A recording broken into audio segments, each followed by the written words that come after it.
بسم اللہ الرحمن الرحیم۔ السلام علیکم ناظرین، کشمیر ڈیجیٹل کے ساتھ میں ہوں آپ کا میزبان واحد اقبال بٹ۔ ناظرین، مظفر آباد آزاد کشمیر کا دارالحکومت ہے۔ دارالحکومت ہونے کے ناطے یہ ریاست کے تمام لوگوں کا شہر ہے، لیکن بدقسمتی سے اس کے مسائل تو بڑھتے چلے جا رہے ہیں۔ اسی لیے آج ہم نے جو پروگرام رکھا ہے وہ آزاد کشمیر کے دارالحکومت مظفر آباد کے اندر پیدا ہونے والے ان مسائل کے حوالے سے ہے کہ جو روز بروز بڑھتے چلے جا رہے ہیں۔ اس حوالے سے ہم نے دارالحکومت کی ایک دبنگ آواز انجمن حقوق کے صارفین اور سول سوسائٹی کی ایک دبنگ آواز شاہد عوان کو اس پروگرام میں دعوت دی ہے۔ شاہد صاحب آپ کا بہت شکریہ۔ بہت شکریہ بٹ صاحب۔ شاہد صاحب، دارالحکومت کے بڑھتے ہوئے مسائل کے حوالے سے آج ہم یہاں پہ بات کریں گے۔ سب سے پہلے ہم انتظامیہ اور پولیس کی جانب جائیں گے۔ یہاں پہ یوں محسوس کیا جا رہا ہے کہ جیسے آپ دیکھیں یہ اس وقت مونسون کی بارشوں کے دوران ہمارے لیے ایک قیامت کا یہ منظر ہے کہ ہم دیکھتے ہیں روزانہ کہ ان نالوں کے کنارے ہزاروں نہیں لاکھوں کی تعداد میں لوگ بس چکے ہیں۔ آپ گوجرا نالہ کو دیکھ لیں، آپ ماکڑی نالہ کو دیکھ لیں، آپ دربار سری سرکار نالہ کو دیکھ لیں۔ یہ حدیث بھی ہے کہ آبی گزر گاؤں کے ارد گرد رہائشیں نہ بنائیں، اور لیکن یہاں پہ یہ رہائشیں بنی ہیں، اور اتفاق ایسا ہے کہ زیادہ تر زمینیں جو ہیں وہ خالصہ سرکار ہیں، شاملات ہیں، غیر قانونی قبضے ہیں۔ ان کی منظوری کس نے دی، اس کے نقشے کس نے پاس کیے، وہاں پہ آباد یہ راتوں رات تو مکان نہیں بنتے۔ ایک ایسی کوٹھیاں ہیں جن پہ لوگوں نے کروڑوں روپے بھی خرچ کیے ہیں، لیکن وہ جو خطرہ ہے جو منڈلاتا رہا ہے۔ دیکھیں زلزلہ آیا اور ہمارا یہاں پہ سب سے بڑا نقصان جو ہے یہاں پہ ہوا، 40,000 کے قریب جو لوگ ہیں اس میں شہید ہو گئے۔ اس کی وجہ یہی تھی بے ہنگم تعمیرات، بلڈنگ کوڈز کا نہ ہونا، اور اس سے بھی ہم نے سبق نہیں سیکھا، اور نالوں کے کناروں پہ ہم نے ایسی آبادیاں بنا دی ہیں۔ تو اس کا ذمہ دار آپ کس کو سمجھتے ہیں؟ بٹ صاحب بہت شکریہ، آپ نے ٹائم دیا، ہمیں یہاں پہ مدعو کیا اور ان اہم موضوعات پہ بات کرنے کا موقع فراہم کیا۔ اس میں جو سب سے بڑے ذمہ دار ہیں وہ تو انتظامیہ ہیں۔ انتظامیہ کی عشیر سے لوگوں نے ان نالوں پہ قبضے کیے، ان نالوں پہ تعمیرات کی، اور اس کے بعد آج اگر ہم دیکھیں یہ جو موسمیاتی تبدیلیوں کے باعث ہونے والی جو تباہیاں ہیں، روزانہ ہم سن رہے ہیں نیلم ویلی میں کلاؤڈ برسٹ ہو گیا، کبھی جیلم ویلی میں کلاؤڈ برسٹ ہو گیا، اور اتنے زیادہ ان کے نقصانات ہو رہے ہیں۔ اگر خدا نخواستہ مظفر آباد کے ان نالوں میں کسی ایک میں بھی کوئی کلاؤڈ برسٹ ہو گیا، بارش تھوڑی سی معمول سے زیادہ ہو گئی تو کتنی بڑی تباہی آئے گی، اور اس تباہی کا ذمہ دار کون ہوگا؟ ایک طرف تو وہ انتظامی افسران ہوں گے جن کی مرضی سے، جن کی عشیرباد سے، کیونکہ نالوں میں جس نے بھی گھر بنایا ہے اس نے انتظامی افسران کو پیسے دے کے ہی، رشوت دے کے غیر قانونی جگہ پہ تعمیر کی۔ ایک تو وہ انتظامی افسران پلس وہ لوگ جنہوں نے پیسے دے کے اپنے لیے خود عذاب خریدا ہے، کیونکہ اگر کوئی شخص مکان بناتا ہے اس کی جمع پونجی آلموسٹ اس کا مکان ہی ہوتا ہے، اور مکان بنانے کے لیے اس کی جتنی انویسٹمنٹ اس پہ لگتی ہے پلس زمین خریدنے کے لیے، تو یہ ایسے لوگ ہیں جو، اگر آپ یہ دیکھیں گے زلزلہ کے بعد مظفر آباد شہر میں نقل مکانی زیادہ ہوئی، اور یہ جتنے بھی لوگ باہر سے آئے ان سب نے نالوں پہ ہی قبضے کیے، نالوں پہ ہی انتظامیہ کو پیسے دے کے۔ شہزاد سوال یہ پیدا ہوتا ہے، یہ تو ہے کہ سب جانتے ہیں کہ رشوت کی وجہ سے ہوا سارا، یہ اس لین دین کا معاشرہ بن چکا ہوا ہے اور یہاں پہ، لیکن سوال یہ پیدا ہوتا ہے کہ پٹواری سے لے کے تحصیلدار تک، اے سی تک، اے ڈی سی تک، ڈپٹی کمشنر تک وہی مخصوص لوگ یہاں پہ ہمیشہ براجمان رہے ہیں، تو کیوں حکومت ان کے خلاف کارروائی نہیں کرتی کہ جو جن کے دنوں میں یہ خالصے الاٹ کیے گئے یا قبضہ کروائے گئے، شاملات الاٹ کی گئی یا قبضہ کروائی گئی؟ یہاں جزا سزا کا کوئی عمل ہی نہیں ہے۔ آپ ایک بڑی آواز ہیں، تو اس حوالے سے آپ لوگ کیوں نہیں کوئی تحریک چلاتے؟ اس میں آپ کو یہ بتاؤں کہ انتظامی افسران کی عشیرباد کے بغیر یہ چیزیں تو ممکن نہیں ہیں، لیکن ان انتظامی افسران کو یہاں پہ پروٹیکٹ کون کرتا ہے؟ ہمارے سیاسی نمائندے جو اس شہر کے یا اس ڈویژن کے متعلقین ہیں، جو الیکشن لڑ کے عوامی نمائندے بن کے آتے ہیں، انہی کے آگے یہ انتظامی افسران، کیونکہ آپ دیکھیں گے اتنے عرصے سے یہی پٹواری ہیں جو کبھی مظفر آباد سٹی میں ایک دومیل یونین کونسل سے لے کے چیلہ تک، ایک دمیل سے چینج ہوتا ہے، چیلہ چلا جاتا ہے، چیلے والا آتا ہے، وہ دمیل آ جاتا ہے. یہ ان کا ایک سرکل ہے، یہی اسی سرکل میں ہی رہتے ہیں، اس سے باہر کبھی یہ جاتے ہی نہیں ہیں. ان کو یہ ہمارے جو سیاسی نمائندے وہی ان کی آشیرواد حاصل ہوتی ہے، ان کے یہ غیر قانونی کام جو ہے ان کو یہ پروٹیکٹ کرتے ہیں، اور ان کو یہاں پہ بار بار جو ہے مواقع جو فراہم کیے جاتے ہیں وہ ہمارے سیاسی جو نمائندگان ہیں یعنی ان آپ کی کا وجہ سے. مطلب ہے کہ سیاستدان یا جو بھی بیوروکریٹس ہیں وہ اس معاملے میں سودا کرتے ہیں کہ جب بھی آپ یہاں پہ لگے گے تو ہمارے فلاں فلاں مفادات کا آپ نے تحفظ کرنا ہے. اس میں آپ یہ دیکھیں، یہ تو کوئی چمبے کی بات ہی نہیں ہے، یہ تو اس میں آپ حیرت کا اظہار کریں. آپ پچھلے اگر 2 ٹینور، ایک یہ اس سے پچھلے دو ٹینور آپ یہ دیکھیں گے یہاں پہ جو بھی ایم ایل اے آیا اس نے کیا کیا ہے، اس نے انتظامی افسران کے ساتھ مل کے زمینیں الاٹ کرائیں، ان پہ قبضے کروائے، اور ان انتظامی افسران کو یہاں پہ انہوں نے 4-5 سال جو ہے نا ایک سیٹ پہ بٹھائے رکھا اور اپنے کام نکلواتے گئے. جب یہ اب انتظامی افسران سیاسی نمائندوں کے کام کرتے ہیں تو ساتھ انہیں بھی تو پروٹیکشن ملتی ہے، یہ اس کے ساتھ اپنے کام یہ ندی نالوں پہ پھر یہ قبضے یہ خود کرواتے ہیں، اور اس میں ان کا بھی اچھا خاصا. ڈیولپمنٹ اتھارٹی ہے، میونسپل کارپوریشن ہے، ان کی زمینیں بھی غائب ہوتی چلی جا رہی ہیں. ڈیولپمنٹ اتھارٹی کا کردار تو جو ہے وہ اگر ڈسکس کیا جائے اس کے لیے تو بہت زیادہ ٹائم چاہیے. آپ یہ دیکھیں گے شہر میں ڈیولپنگ اتھارٹی کے ذمے کتنی ہاؤسنگ سکیمز ہیں، اور ان ہاؤسنگ سکیمز کا ان نے کتنا برا حال کیا ہے. ابھی اگر لنگر پورہ کو آپ دیکھ لیں کہ پچھلے اتنے عرصے سے وہاں پہ کوئی این او سی نہیں جاری ہو رہی، وہاں پہ کوئی لوگ تعمیرات ہی نہیں کر سکتے. جو پہلے سے جاری شدہ این او سی ہیں ان پہ ہی صرف کام لگے ہوئے ہیں، باقی لوگوں کو جو ہے وہ مسلسل جو ہے روزانہ دفاتر کے چکر لگوائے جا رہے ہیں اور ان کا کوئی کام نہیں ہو رہا. تو ڈیولپمنٹ اتھارٹی جو ہے اس کا کردار جو ہے اس شہر میں وہ ایک سوالیہ نشان ہے کہ یہ جو ہمارے سیاسی نمائندے ہیں یہ اس پہ بات کیوں نہیں کرتے، کیونکہ ان سب کو پوچھنا ان جو سیاسی نمائندے ان کا کام ہے. جو ہمارے ہمارا ووٹ لے کے اقتدار تک پہنچتے ہیں تو ہمارے جو حقوق ہیں ان کا تحفظ کرنا ان کا کام ہوتا ہے، لیکن وہ ہمارے حقوق کا تحفظ کے بجائے وہ اپنے جو معاملات وہ سیدھے کرنے میں لگ جاتے ہیں. یہاں اس وقت مظفر آباد شہر کے اندر لہاری کی طرز پہ گینگ بنا پڑے ہیں. کسی گینگ کا نام 313 ہے اور کسی کا کچھ اس طرح ہے، اور یہ پہلی دفعہ آزاد کشمیر کے دارالحکومت میں دیکھا جا رہا ہے کہ نوجوان گینگز کی صورت میں، اور ان کا باقاعدہ ایک باس ہوتا ہے، اور یہاں پہ منشیات ایسے پھیل رہی ہیں، اور نوجوانوں کے ساتھ جو سلسلہ اس وقت میں دیکھ رہا ہوں، یہ علیحدہ بات ہے کہ یہاں پہ گراؤنڈز کی کمی ہے، دیگر واقعات کی ہے جن کی ضرورت ہے. لیکن کیا آپ سمجھتے ہیں کہ یہاں پہ منشیات پولیس کی شیر بات کے بغیر فروخت ہو سکتی ہیں؟ یہ تو ایک آپ کو اس کی ایک بالکل سادہ مثال دوں.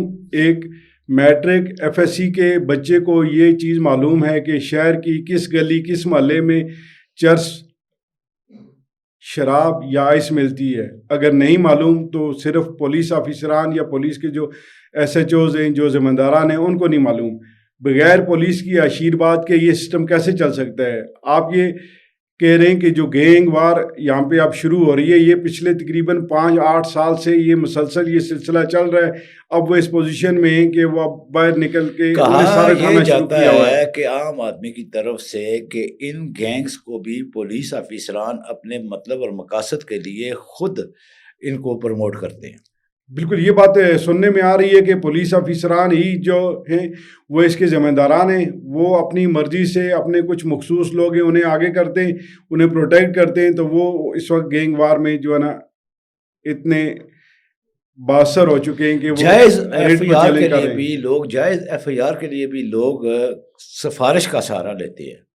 اس کی کیا وجہ ہے؟ یہ ہمارا سسٹم ہی ایسا ہے کہ یہاں پہ ایک تو کمزور جو انتظامی گرپ ہے اس کی وجہ سے یہ سارا سلسلہ ہو رہا ہے کہ لوگ بغیر پیسے دیے اپنا کام، سفارش کی بات تو بات کی ہے، ڈائریکٹ یہاں پہ پیسہ انوالو ہے. پچھلے دنوں ہم نے سنا ہے کہ ایسا ہی نے کوئی 5 لاکھ روپے لیے، وہ کوئی معطل بھی ہوا اور اس کے بعد وہ دوبارہ بحال ہوا یا نہیں ہوا. لیکن 5 لاکھ 2 لاکھ اتنی اماؤنٹ میں پیسے لینا، وہ بھی صرف کسی کو رات کو جو حوالات میں بندہ بند تھا اس سے انہوں نے اتنے پیسے لیے. یہ تو ایک چیز سامنے آ گئی تو ہمیں پتہ چلا. اگر یہ چیزیں سامنے نہیں آ رہی تو وہ کتنے بڑے پیمانے پہ یہ سارا کچھ چل رہا ہوگا. شہر ہمارا 5-6 کلومیٹر ٹوٹل شہر ہے، اس میں 3 تھانے. اگر ان کے 3 ایس ایچ او ہی ذمہ داری کا ثبوت دیں، اپنی جو ڈیوٹی ہے اس کو حق بجانب، طور پہ جتنا وہ ان کی ڈیوٹی کے جو طریقہ کار ہیں ان کے مطابق وہ اگر اپنی ڈیوٹی کر سکیں تو اس شہر میں تو کوئی غلط کام ہو ہی نہیں سکتا، اتنا چھوٹا سا شہر ہے۔ انجمن حقوق کے صارفین کے آپ صدر بھی ہیں، اور یہاں پہ صورتحال یہ ہے کہ مہنگائی، مصنوعی مہنگائی کا ایک طوفان ہے۔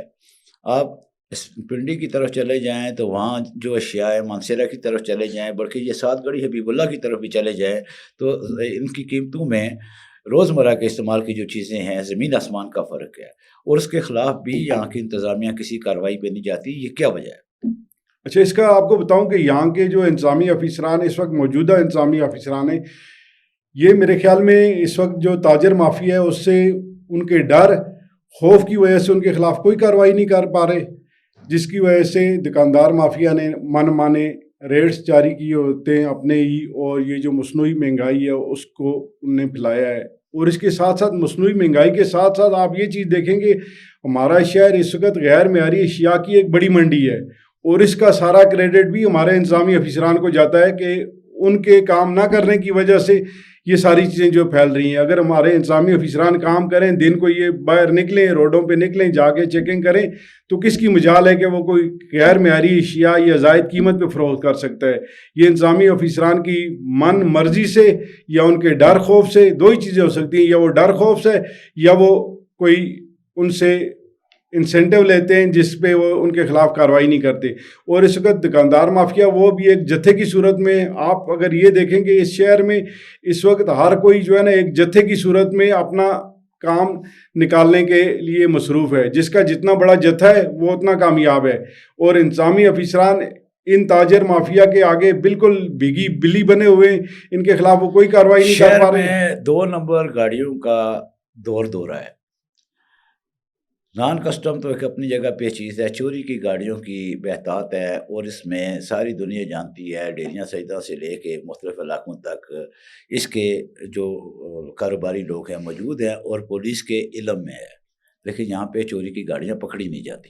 اس کی وجہ کمزور گرپ، اور یہاں پہ نائل افسران جو ہے وہ مسلط ہیں ہم پہ۔ آپ صرف یہ دیکھیں گے شہر میں چوری کی کتنی گاڑیاں، پلس آپ یہ ساتھ یہ چیز بھی دیکھیں گے یہاں پہ گاڑیوں میں جو کالے شیشے لگا کے، کیونکہ شہر میں جتنی بھی غیر قانونی سرگرمیاں ہیں وہ کالے شیشوں کے اندر ہی ہو رہی ہیں تاکہ باہر سے کسی کو نظر نہ آ رہے۔ ان کے خلاف انہوں نے کیا کارروائی کی؟ روزانہ آرڈر جاری ہوتا ہے، ایک انتظامی آرڈر جاری ہوتا ہے جی کہ کالے شیشوں کے خلاف کارروائی ہوگی، اور کسی بھی گاڑی پہ کالے شیشے جو ہے نا وہ کالے شیشے لگانے والے بڑے باثر لوگ ہیں، وہ ان کو ہاتھ ڈالنا کیا اس پولیس کے بس کی بات ہے؟ میں اسی طرف جا رہا تھا۔ باثر لوگ تو بعد میں آتے ہیں، پہلے سرکاری افسران خود آتے ہیں۔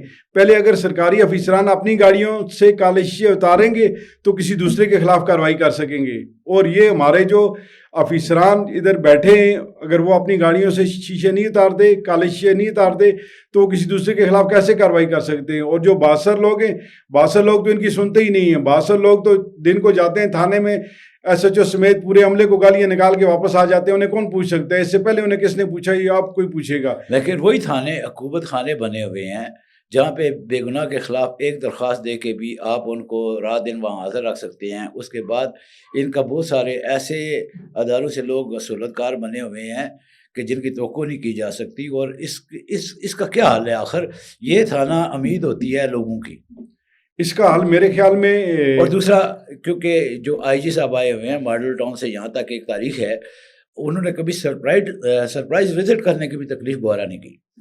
اچھا، اس میں 2 چیزیں بتاؤں آپ کو۔ ایک تو آئی جی کی کمزور گرفت تو ہے ہی ہے، اس کے ساتھ ساتھ میرے خیال میں اس کا جو آپ حال کی طرف جا رہے ہیں تو جو پولیس کے نوجوان سے لے کے پولیس کے آفیسر تک ان کے جو رویے ہیں وہ بہت میٹر کرتے ہیں۔ ان کی ذہنی تربیت جو ہے وہ کرنے کی اس وقت ضرورت ہے کہ ان کے جو تربیت کی کمی کی وجہ سے ان لوگوں کے یہ رویے، یہ عام آدمی کا جو ان پہ اعتماد نہ ہونے کی جو ایک بڑی وجہ ہے وہ ان لوگوں کے رویے، ان کی بات چیت، ان کے بولنے کا انداز، یہ ساری چیزیں ہیں۔ تو اس کے لیے انہیں ایک مخصوص ان کو جو ہے نا ذہنی تربیت کی میرے خیال میں بہت اشد ضرورت ہے۔ اگر یہ نہ کی گئی تو آنے والے وقت میں یہ مزید خرابی کا باعث بنے گی۔ اس لیے میری پولیس اور انتظامی افسران سے یہ گزارش ہے کہ اپنے پولیس کے جو نوجوان سے لے کے آفیسر تک ان کی تربیت کا انتظام کروایا جائے تاکہ یہ لوگوں کو بہتر سہولیات فراہم کر سکیں، ورنہ یہ جو معاشرتی بگاڑ ہے یہ آنے والے دنوں میں مزید بڑھے گا اور یہ خرابی کا باعث بنے گا۔ آپ نے کیونکہ یہ بھی کہا کہ یہ 3-4 تھانوں کے اندر گھوم رہا ہے سارا نظام، تو صرف پولیس آفیسران تو نہیں، وہاں پہ تو وہ پولیس کے مخصوص اہلکار بھی جو ہے وہ انہی تھانوں کا حصہ ہوتے ہیں۔ بالکل ہے، یہ بات آپ نے درست کی۔ اگر آپ پچھلے 10 سال کا ریکارڈ یہ اٹھا کے دیکھ لیں تو ایک ایس ایچ او یہاں سے سیکریٹریٹ تھانے سے چینج ہوتا ہے، وہ صدر تھانے چلا جاتا ہے، صدر والا سٹی تھانے چلا جاتا ہے، سٹی والا جو ہے نا وہ سیکریٹریٹ آ جاتا ہے۔ یہ ادھر سے گڑھی، پنجگراں، کوڑی، یہ 7 جو ملکہ تھانے ہیں انہی میں ٹوٹل یہ جو ہے نا ان کی گردش ہوتی ہے۔ اور ان کی اب ایک اگر آفیسر مسلسل ایک ہی جگہ پہ تعینات رہے گا تو وہ جو خرابی کا باعث بھی بنے گا۔ اس کے لیے انہیں یہ چاہیے کہ یہاں سے انہیں اپنے اضلاع سے باہر بھیجا جائے تاکہ باہر جا کے بھی یہ جو پوری ان کی روٹیشن ہے اس میں یہ اتنا ٹائم ڈیوریشن ملے کہ جو نیا آنے والا ہے وہ شاید کوئی ان سے بہتر کام کر سکے۔ بہت شکریہ شاہد عوان صاحب آپ کے تشریف لانے کا۔ ناظرین، انجمن حقوق صارفین کے صدر سول سوسائٹی کی دبنگ آواز شاہد عوان صاحب کو آپ نے سنا۔ انہوں نے کہا جب تک سیاسی اشیر بات انتظامی افیسران کو، ڈیولپمنٹ اتھارٹی کے افیسران کو، پولیس کو حاصل ہے تو یہاں پہ اچھائی کی طرف جانا مشکل ہی نہیں ناممکن ہوگا۔ جب تک سیاسی مداخلت کو ختم نہیں کیا جا سکتا، ادارے ٹھیک نہیں کیے جا سکتے۔ انہی الفاظ کے ساتھ اجازت چاہوں گا۔ اللہ نگہبان۔